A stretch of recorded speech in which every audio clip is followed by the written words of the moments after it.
Praise the lord. హల్లెలూయా. ప్రభునందు ప్రియ దేవుని పిల్లలారా, ప్రతి ఉదయం దేవునితో అనే ఆధ్యాత్మిక కార్యక్రమానికి మిమ్మలను ప్రేమతో ఆహ్వానిస్తూ ఉన్నాను. నేటి వాక్య ధ్యానముగా ఆదికాండము 25వ అధ్యాయము 12వ వచనము నుండి దేవుని వాక్యాన్ని చదువుకొని ధ్యానం చేసుకుందాం. ఐగుప్తియురాలును శారాదాశియనైన హాగరు అబ్రహామునకు కనిన అబ్రహాము కుమారుడైన ఇస్మాయేలు వంశావళి ఇదే. ఇష్మాయేలు జ్యేష్ఠ కుమారుడైన సెబాయోతు, కెదారు, అద్బయేలు, మిష్పాము, మిష్పాదుము, మాషా, హదారు, తేమా, యుతూరు, నాఫీషు, కెదేమా. ఇవి వారి వారి వంశావళిల ప్రకారము వారి వారి పేరుల చొప్పున ఇష్మాయేలు కుమారుల యొక్క పేరులు. వారి వారి గ్రామములలోనూ వారి వారి కోటలలోనూ ఇష్మాయేలు కుమారులు వీరే. వారి పేరులు ఇవే. వారి వారి జనముల ప్రకారము వారు 12 రాజులు. ఇష్మాయేలు బ్రతికిన సంవత్సరములు 137. అతడు ప్రాణము విడిచి మృతి పొంది తన పితరుల యొద్దకు చేర్చబడిన. వారు అష్షూరుకు వెళ్ళు మార్గమున హవీలా మొదలుకొని ఐగుప్తు ఎదుటనున్న షూరు వరకు నివసించువారు. అతడు తన సహోదరులందరి ఎదుట నివాసము ఏర్పరచుకునెను. అబ్రహాము కుమారుడగు ఇస్సాకు వంశావళి ఇదే. అబ్రహాము ఇస్సాకును కనెను. ఇస్సాకు పద్దనరాములో నివసించు సిరియావాడైన బెతూయేలు కుమార్తెయును, సిరియావాడైన లాబాను సహోదరినైన రెబ్కాను పెండ్లి చేసుకున్నప్పుడు 40 సంవత్సరములు గలవాడు. ఇస్సాకు భార్య గొడ్రాలు గనుక అతడు ఆమె విషయమై యెహోవాను వేడుకొనెను. యెహోవా అతని ప్రార్థన వినెను గనుక అతని భార్య అయిన రెబ్కా గర్భవతి ఆయను. ఆమె గర్భములో శిశువులు ఒకరితోనొకడు పెనుగులాడిరి గనుక ఆమె ఇలాగైతే నేను బ్రతుకుట ఎందుకని అనుకొని ఈ విషయమై యెహోవాను అడుగా వెళ్ళెను. అప్పుడు యెహోవా ఆమెతో ఇట్లనెను, 2 జనములు నీ గర్భములో కలవు, 2 జనపదములు నీ కడుపులో నుండి ప్రత్యేకముగా వచ్చును. ఒక జనపదము కంటే ఒక జనపదము బలిష్టమై ఉండును, పెద్దవాడు చిన్నవానికి దాసుడగును అనెను. ఆమె ప్రసూతి కాలములు దినములు నిండినప్పుడు ఆమె గర్భమందు కవలలు వారు ఉండిరి. మొదటివాడు ఎర్రనివాడుగా బయటికి వచ్చెను. అతని ఒళ్ళంతయు రోమ వస్త్రము వలె ఉండెను గనుక అతనికి ఏశావు అను పేరు పెట్టిరి. తరువాత అతని సహోదరుడు బయటికి వచ్చినప్పుడు అతని చెయ్యి ఏశావు మడిమను పట్టుకొని ఉండెను గనుక అతనికి యాకోబు అను పేరు పెట్టబడెను. ఆమె వారిని కనినప్పుడు ఇస్సాకు 60 ఏండ్లవాడు. ఆ చిన్నవారు ఎదిగినప్పుడు ఏశావు వేటాడుట యందు నేర్పరి అయి అరణ్యవాసిగా ఉండెను. యాకోబు సాధువై గుడారములలో నివసించుచుండెను. ఇస్సాకు ఏశావు తెచ్చిన వేట మాంసమును తినుచుండెను గనుక అతన్ని ప్రేమించెను. రెబ్కా యాకోబును ప్రేమించెను. ఒకనాడు యాకోబు కలగూర వంటకము వండుకొనుచుండగా ఏశావు అలసినవాడై పొలంలో నుండి వచ్చి, నేను అలసియున్నాను, ఆ ఎర్రగానున్న దానిలో కొంచెము దయచేసి నాకు పెట్టుమని అడిగాను. అందుచేత అతని పేరు ఎదోము అనబడెను. అందుకు యాకోబు, నీ జ్యేష్ఠత్వము నేడు నాకిమ్మని అడుగగా ఏశావు, నేను చావబోచున్నాను గదా, జ్యేష్ఠత్వము నాకెందుకు అనెను. యాకోబు, నేడు నాతో ప్రమాణము చేయుము అనెను. అతడు యాకోబుతో ప్రమాణము చేసి అతనికి జ్యేష్ఠత్వమును అమ్మివేయగా యాకోబు ఆహారమును చిక్కుడు కాయల వంటకమును ఏశావుకిచ్చెను. అతడు తిని త్రాగి లేచిపోయాను. అట్లు ఏశావు తన జ్యేష్ఠత్వమును తృణీకరించెను. ఆమేన్. ప్రభునందు ప్రియ దేవుని పిల్లలారా, చదవబడిన లేఖనము నిమిత్తమై ప్రార్థన చేద్దాం. మమ్మల్ని మిక్కిలిగా ప్రేమించుచున్న మా ప్రియ పరలోకపు తండ్రి, గొప్ప దేవ, మీ ఘనమైన ఉన్నతమైన నామానికి స్తోత్రాలయ. ఏ మంచి లేని మా జీవితంలో మరొక నూతన దినాన్ని దయచేసినందుకే స్తోత్రాలు తండ్రి. ఈ ఉదయ కాలమున మేము ధ్యానం చేయట కొరకు చదువుకున్న ఈ లేఖన భాగాన్ని మా కొరకు దీవించండి. ఈ లేఖన భాగంలో నుండి కొన్ని ఆత్మీయ పాఠాలు మీరే మాకు బోధించి నేర్పించమని యేసయ్య పరిశుద్ధ నామమున ప్రార్థించి వేడుకుంటున్నాము తండ్రి. ఆమేన్. ప్రభునందు ప్రియ దేవుని జనాంగమా, చదవబడినటువంటి లేఖనంలో మనం చూస్తే ఇక్కడ 25వ అధ్యాయంలో అబ్రహాము మరి మృతి పొందడం, 175 సంవత్సరాలు బ్రతికి మరి మృతి పొందినట్లుగా మరి మొదటి 11 వచనాల్లో మనం ధ్యానం చేశాం. ఆ మొదటి 11 వచనాల్లో అబ్రహాము మరి తన నమ్మకత్వాన్ని, దేవునిపై ఉన్నటువంటి తన స్థిరమైన మనస్సును మరి ఏ రీతిగా కనపరిచాడో, చివరి శ్వాస వరకు ఆయనపై నమ్మకత్వాన్ని నిలిపిన గొప్ప వ్యక్తిగా, ఈనాడు విశ్వాసులకు తండ్రిగా మరి కొనియాడబడుతున్నటువంటి కుటుంబంగా అబ్రహాము ఆశీర్వదించబడటానికి కారణం ఏమిటో మనం ధ్యానం చేసాం. ఇక 12వ వచనం నుండి 18వ వచనం వరకు మనం చూసినట్లయితే మరి అబ్రహాముకు మరి శారాదాసి అయిన హాగరు కనినటువంటి మరి ఇష్మాయేలు వంశావళి అక్కడ వివరించబడింది. ఇదేం పిల్లరా, ఇష్మాయేలు వంశావళిని మరి ఇష్మాయేలును దేవుడు ఆశీర్వదిస్తానని మరి అబ్రహాము వేడుకున్నప్పుడు దేవుడు మరి అతనిని కూడా నేను ఆశీర్వదిస్తాను, మరి అతనిలో నుండి 12 రాజులు వస్తారు అని, వారిని కూడా గొప్ప జనంగా చేస్తానని దేవుడు ఆశీర్వదించిన కారణాన్ని బట్టి ఇష్మాయేలును ఆశీర్వదించాడు. తాను చెప్పిన మాట ఎక్కడ నిరర్ధకము కాలేదు, కాకూడదు, కాదు అని మనం దేవుని లేఖనాల్లో ఎక్కడ తరచి చూసినా దేవుని మాట ఎక్కడ కూడా నిరర్ధకమైనట్లుగా మనకు కనబడదండి. ఎందుకంటే దేవుడు వాగ్దానం చేసి మరి తన చిత్త ప్రకారము తాను ఏదైతే మరి అనుకున్నారో అది చేయటానికి తగిన సమయమందు ఆయన దానిని చేసి చూపించారు. ఎక్కడ దేవుడు మాట తప్పిన వాడిగా ఎక్కడ మనకు కనబడాడు. ప్రియదేని పిల్లల, ఇష్మాయేలును ఆశీర్వదించిన మరి ఆ దినాన్నే ఆయన అన్నారు కదా, 12 రాజులు మరి ఇష్మాయేలులో నుండి వస్తారు అన్నారు. ఇక్కడ 12వ వచనం నుండి 18వ వచనం మనం చూసినట్లయితే మరి వారి వారి జనముల ప్రకారము వారు 12 రాజులు అని 16వ వచనంలో దేవుడు వ్రాయించాడు. అంటే ఇష్మాయేలును దేవుడు ఆశీర్వదించాడు. మరి దేవుడు మాట ఇస్తే నెరవేర్చేటువంటి గొప్ప దేవుడు. ఇక 19వ వచనం నుండి మనం చూసినట్లయితే అబ్రహాము కుమారుడగు ఇస్సాకు వంశావళి అక్కడ వ్రాయబడి ఉంది. హృదయం పిల్లారా, మరి బెతూయేలు కుమార్తె అయిన రిబ్కా మరి ఇస్సాకును వివాహం చేసుకున్న తర్వాత ఆమె చాలా కాలము గొడ్రాలిగా ఉంది.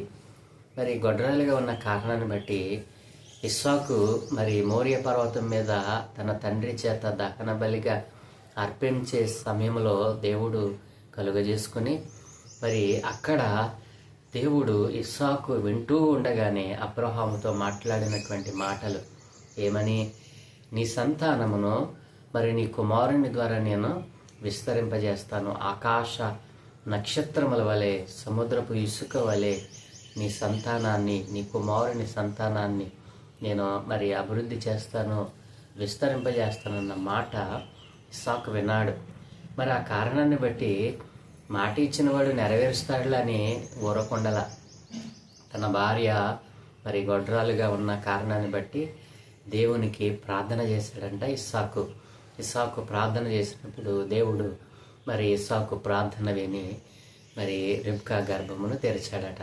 ప్రియదేని పిల్లరా, ఇక రిబ్కా గర్భం తెరిచిన తర్వాత ఆమె కడుపులో మరి 2 కవలలు ఉండటం, వారు మరి పెనుగులాడుతూ ఉంటే మరి నేను బ్రతకడం ఎందుకని చెప్పి రిబ్కా దేవుని దగ్గరికి వెళ్ళిందంట దేవునితో మాట్లాడటానికి. అప్పుడు దేవుడు మాట్లాడుతున్నాడు కదా, 23వ వచనం మనం చూసినట్లయితే మరి అప్పుడు యెహోవా ఆమెతో ఇట్లా, నేను 2 జనములు నీ గర్భములో కలవు, 2 జనపదములు నీ కడుపులో నుండి ప్రత్యేకముగా వచ్చును, ఒక జనపదము కంటే ఒక జనపదము బలిష్టమై ఉండను, పెద్దవాడు చిన్నవానికి దాసుడగును అనిను. ఇదేం పిల్లరా, మరి రిబ్కా ఏమని అడగటానికి వెళ్ళింది దేవుణ్ణి అని అంటే 22వ వచనంలో ఆమె ఎలాగైతే నేను బ్రతుకుట ఎందుకని అనుకొని ఈ విషయమై యెహోవాను అడుగా వెళ్ళెను అని అక్కడ వ్రాయబడి ఉంది. ఇదేం పిల్లరా, గర్భము కావాలని మరి ప్రార్థన చేయలేదు, కానీ గర్భం ఇచ్చిన తర్వాత నేను ఎందుకు బ్రతకాలి, మరి నేను ఇబ్బంది పడుతున్నాను అనుకుని దేవుడిని అడగటానికి వెళ్ళిందంట. ఇదేం పిల్లరా, మరి ఈ రీతిగా మరి రిబ్కా దేవుని దగ్గరికి వెళ్ళి అడగడం, దేవుడు ఆమెతో చెప్పడం, మరి ఏమని చెప్పాడు దేవుడు, 2 జనపదములు నీ కడుపులో నుండి వస్తాయి, మరి పెద్దవాడు చిన్నవాడికి దాసుడవుతాడు అని దేవుడు రెబ్కాతో మాట్లాడడం మనం చూసాం. ఇదేం పిల్లారా, మరి ఆ తర్వాత ఆమె ప్రసూతి కాలం నిండినప్పుడు మరి ఆమె మరి ఇద్దరు కవలలో మొదటివాడు ఎర్రని వాడిగా బయటికి రావడం, అతనికి ఏశావు అని పేరు పెట్టడం. రెండవ వాడు మరి పెద్దవాడి యొక్క మడిమను పట్టుకొని బయటకు రావడం, ఆ కారణాన్ని బట్టి వానికి యాకోబు అని పేరు పెట్టడం మరి మనము చూస్తాం. ప్రియదేని పిల్లారా, ఈ రీతిగా ఏశావు యాకోబును కనినప్పుడు రెబ్కా మరి వారిద్దరిని కనినప్పుడు మరి ఇస్సాకు వయసు ఎంతండి? 60 సంవత్సరములు. ప్రియదేని పిల్లారా, ఆ తర్వాత ఆ పిల్లలు మరి ఎదగడం ప్రారంభించారు. మరి పెద్దవాడు మరి ఈ వేటాడుటి యందు నేపర్యే అరణ్యవాసిగా జీవించేటువంటి వాడు, చిన్నవాడు సాధువుగా గుడారంలో నివసించేటువంటి వ్యక్తులు. ఈ రీతిగా మరి ఇస్సాకు కుమారులైనటువంటి ఏశావు, మరి యాకోబులు మరి జీవిస్తూ మరి ఏశావు వేటాడేటువంటి మరి వేటగాడుగా, మరి యాకోబు గుడారంలో నివసించేటువంటి సాధువుగా మరి వారు జీవిస్తున్నప్పుడు ఇస్సాకు ఏశావు తెచ్చినటువంటి వేట మాంసమును తిని అతనిని ప్రేమిస్తూ వచ్చేవాడు. మరి రెబ్కా అయితే యాకోబును ప్రేమిస్తూ మరి వచ్చేవారు. ఇలా ఇస్సాకేమో ఏశావును, రెబ్కా ఏమో యాకోబును ప్రేమిస్తూ వస్తూ ఉన్నారు. ఈ కారణాన్ని బట్టి ఒకనొక దినాన్ని ఏమవుతుందంటే, యాకోబు తన కోసము కలగూర వంటకం వండుకుంటూ ఉంటాడు. ఆ సమయంలో అలసిపోయి ఇంటికి వచ్చినటువంటి ఏశావు మరి తన తమ్ముడైనటువంటి యాకోబును అడుగుతాడు, నువ్వు వండుకుంటున్నది ఏమిటి? దానిలో నాకు కొంచెం పెట్టు అని అడిగినప్పుడు యాకోబు మరి అక్కడ మరి నీ జ్యేష్ఠత్వపు హక్కును నాకు ఇచ్చినట్లయితే నేను ఈ వంటకాన్ని నీకు ఇస్తాను అని చెప్పి మరి తన అన్నతో ప్రమాణం చేయించుకోవడం. తన అన్న, నేను మరి ఇది లేకపోతే చస్తాను, చచ్చేటప్పుడు నాకు ఈ జ్యేష్ఠత్వం ఎందుకు అని చెప్పి తన జ్యేష్ఠత్వపు హక్కును మరి తమ్ముడైన యాకోబుకు అమ్ముకోవడం మనం ఇక్కడ చూస్తూ ఉన్నాం. ప్రియదేని పిల్లారా, మరి దీనిలో ఉన్నటువంటి గూఢభావమును మనం కూలంకషంగా తర్వాత ధ్యానం చేద్దాం. ఇక 25వ అధ్యాయంలో మరి ఉన్నటువంటి ముఖ్యమైనటువంటి విషయములు ఇవే. కాబట్టి మరి యాకోబు మరి ఏశావు యొక్క జ్యేష్ఠత్వపు హక్కును ఎలా పొందుకున్నాడు? జ్యేష్ఠత్వము అంటే ఏమిటి? జ్యేష్ఠత్వపు హక్కు అంటే ఏమిటి? మరి యాకోబు ఎలా దానిని సంపాదించుకున్నాడు? ప్రియదేని పిల్లారా, మొదలగు విషయాలను మనము మరొక పాఠంలో మరి ధ్యానంలో మనం ధ్యానం చేద్దాం. ఒక్క విషయాన్ని మనం జ్ఞాపకం చేసుకుంటే, దేవుడు మరి రెబ్కా ప్రార్థన చేయడానికి వెళ్ళినప్పుడు దేవుడు అన్నాడు కదా, నీ గర్భములో 2 జనపదములు కలవు, మరి పెద్దవాడు చిన్నవాడికి దాసుడవుతాడు అని చెప్పి మరి అక్కడ దేవుడు మాట్లాడినటువంటి మాట ప్రకారం మరి ఈ రీతిగా ఏశావు తన జ్యేష్ఠత్వపు హక్కును అమ్ముకోవడం, మరి విడిచిపెట్టడం, తృణీకరించడం మనం ఇక్కడ చూస్తూ ఉన్నాం. కాబట్టి తర్వాత మరి చాలా మరి అధ్యాయాలలో చాలా మంది మరి ఏశావును గురించి మరి ఎలా వ్రాశారో, ఏశావు ఎలా భ్రష్టుడైపోయాడో, యాకోబు ఎలా ఆశీర్వదించబడ్డాడో తదుపరి అధ్యాయాలలో మనం ధ్యానం చేయబోతా ఉన్నాం. నా ప్రియదేవుని పిల్లారా, ఇక్కడ మనం జ్ఞాపకం చేసుకోవాల్సింది ఏంటంటే, అబ్రహాము మరి దేవుని నమ్మెను, అది అతనికి దేవుడు నీతిగా ఎంచాడు. మరి ఆ కారణాన్ని బట్టి అబ్రహామును దేవుడు దీవించాడు. మరి నీ సంతానాన్ని ఆకాశపు నక్షత్రముల వలెను, ఇసుక రేణువుల వలెను, సముద్రపు ఇసుక రేణువుల వలెను విస్తరింపజేస్తానన్న మాట, ఆ వాగ్దానము మరి అబ్రహాము కుమారుడైనటువంటి ఇస్సాకు జీవితంలో దేవుడు ఫుల్ఫిల్ చేయడానికి మరి తన వాగ్దానాన్ని జ్ఞాపకం చేసుకున్న వాడిగా ఈ 25వ అధ్యాయంలో మరి 19వ వచనం నుండి రాయబడినటువంటి సందర్భంలో మనం చూడవచ్చును. ప్రియదేని పిల్లరా, మరి ఆ రీతిగా దేవుడు వాగ్దానం చేసి నెరవేర్చే దేవుడు. మరి తాను మాట ఇచ్చినటువంటి ఏ మాట కూడా ఎక్కడ కూడా నిరర్ధకం కాకుండా పరిశుద్ధ గ్రంథములో ప్రతి మాటను, ప్రతి విషయాన్ని కూలంకుషంగా ఆయన పొందుపరిచారు. నా దేవుని పిల్లారా, ఎందుకు ఇంత ఖచ్చితత్వము, ఇంత మరి మరి స్వచ్ఛమైనటువంటి దిశానిర్దేశము దేవుడు చేయగలిగాడు అని అంటే ఆయన ఏకైక దేవుడు. మరి అలాంటి దేవునికే ఇది సాధ్యమవుతుంది. దేవుడు అనబడిన వానికే ఇది సాధ్యమవుతుంది. కొన్ని కోట్ల మంది జ్ఞానులు మరి అనేక మంది దీనిని పరిశోధన చేశారు తప్పులు పడదామని.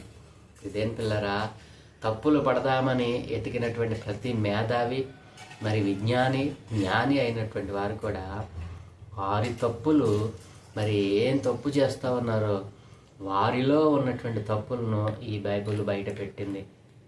ప్రైజ్ ది లార్డ్, హల్లెలూయా. ఇదేం పిల్లరా, కాబట్టి దేవుడు వాగ్దానం చేసి మరి అబ్రహాముకు వాగ్దానం చేసినటువంటి వాగ్దానం జ్ఞాపకం చేసుకున్నాడు. మరి రెబ్కాతో దేవుడు మాట్లాడినటువంటి మాట, పెద్దవాడు చిన్నవాడికి దాసుడవుతాడు. ఈ మాటలన్నీ కూడా మరి తూచా తప్పకుండా తర్వాత కాలంలో జరిగినాయి. కాబట్టి దేవుడు వాగ్దానం చేస్తే దానిని నెరవేర్చే దేవుడు. అయితే కొంత సమయం పట్టవచ్చు, కానీ అయినా దేవుడు తను వాగ్దానం చేసినటువంటి ఆ వాగ్దానాన్ని మరి ఎవరి జీవితంలోనైనా ఆయన నెరవేర్చగలడు. మరి అబ్రహాము జీవితంలో నెరవేర్చాడు.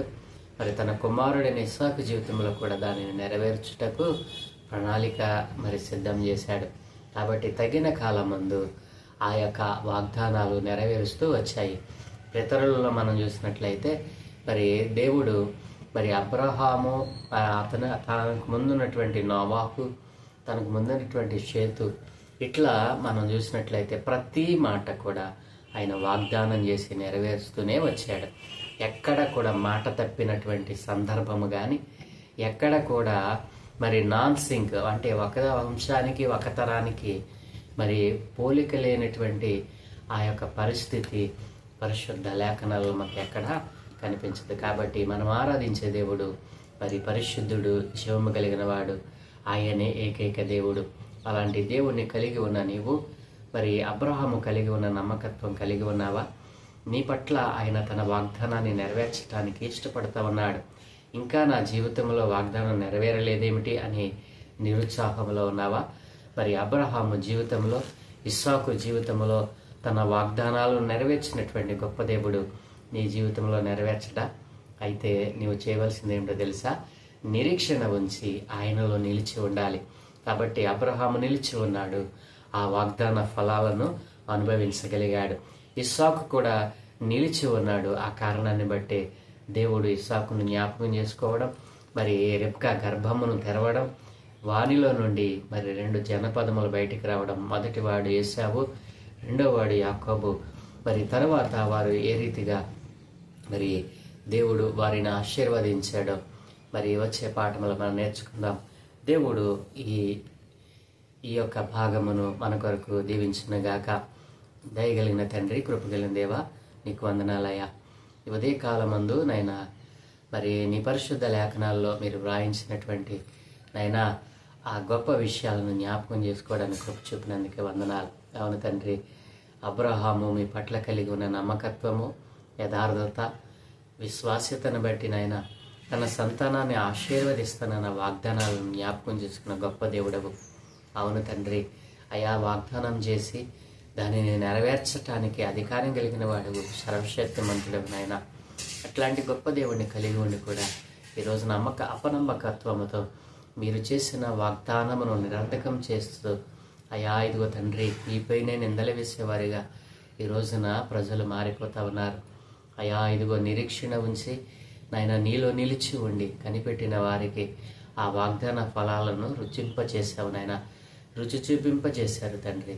అవును దేవా, నిరీక్షణ మరి యథార్థత, నమ్మకత్వము లేకుండా ఈ లోకములో లోకమాలిన్యంతో అంటుకట్టబడి అయినా ఇదిగో నీ నామాన్ని వ్యర్థముగా ఉచ్చరిస్తున్న వారు ఈ లోకములోనైనా ఎక్కువైపోతా ఉన్నారు. పరిశుద్ధత లేని జనముగా అయా వాగ్దానాన్ని నెరవేర్చే దేవుడు మరి మనకున్నాడు అనేటువంటి కనీస విశిక్షణ లేకుండా నాయన నిరర్ధకమైన భక్తి చేస్తూ మీ నామానికి నాయన అవమానం తెచ్చేవారిగా బ్రతుకుతా ఉన్నారు. ఇస్సాకు జీవితంలో, అబ్రహాము ఇస్సాకు జీవితంలో వీరు నెరవేర్చిన వాగ్దాన ఫలాలు ఎంత మధురముగా ఉన్నాయో అలాంటి మధురమైన అనుభూతిని వదులుకొని లోకంతో స్నేహం చేస్తూ భ్రష్టులైపోతున్న వారితో మీరు మాట్లాడమని అయా ఇస్సాకును ఆశీర్వదించిన గొప్ప దేవుడవు. అలాగనే మమ్మలను కూడా ఆశీర్వదించమని ఈ రోజున ఎందరైతే ఆ ఆశీర్వాదం కొరకు వేడుకుంటూ ఉన్నారో వారి మనలన్నిటినీ వినమని అయినా గొప్ప ఆశీర్వాదములతో అయినా నీకు సాక్షులుగా అనేక మందికి నాయన స్వార్థ ప్రకటించే వారిగా మార్చమని ఘనత మహిమ ప్రభావాలు మీకు ఆరోపిస్తూ ఈ దినం మేము చేయ పనులన్నిటి మీకు దృష్టి ఉంచి మీ దూతల కాపుదలను గ్రహించి మీరే మహిమ పొందుకోమని యేసయ్య పరిశుద్ధ నామమున ప్రార్థించి వేడుకుంటూ ఉన్నాము తండ్రి. ఆమేన్, ఆమేన్, ఆమేన్.